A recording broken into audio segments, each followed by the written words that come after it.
Étape 1, la commande. Aurélie veut s'acheter une nouvelle paire de baskets. Elle se rend sur le site web de sa marque préférée. Le modèle qui lui plaît est bientôt en rupture de stock, mais elle peut malgré tout passer commande et recevoir ses baskets dans 2 semaines dans son point de livraison. Le fournisseur s'aperçoit qu'il est temps de renouveler son stock. Il lance donc une commande auprès du fabricant qui se situe au Maroc. Étape 2, l'approvisionnement. Pour fabriquer des baskets, il faut disposer de matières premières.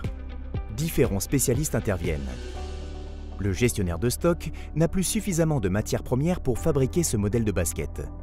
L'acheteuse doit trouver des matières premières aux meilleures conditions, qualité et coût.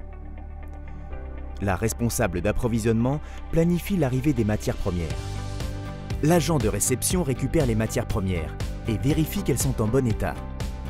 L'agente de stock cariste manipule et déplace les colis dans les travées de l'entrepôt à l'aide de chariots de manutention.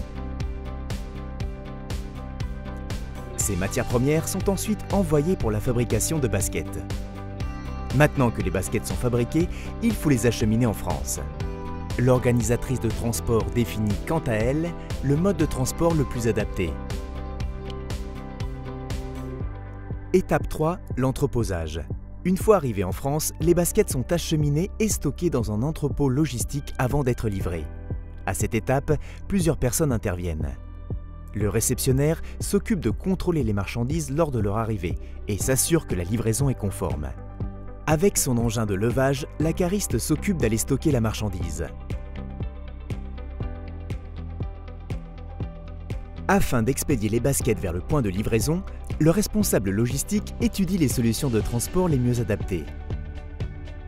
Le préparateur de commande identifie les produits à prélever pour l'expédition de la commande. La responsable d'entrepôt supervise les commandes, la disponibilité des stocks et organise les livraisons. Le chargement va ensuite quitter l'entrepôt. Il est pris en charge par l'entreprise de transport qui va organiser les différentes livraisons en magasin ou en point de livraison. Étape 4, le transport.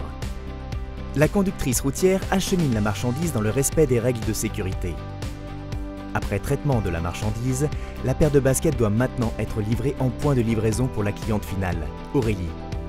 Il faut donc préparer ce transport.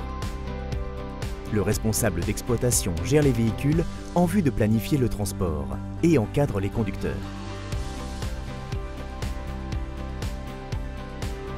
Étape 5, la livraison. Le conducteur-livreur effectue sa tournée. Il livre le colis d'Aurélie qui reçoit ses chaussures comme prévu.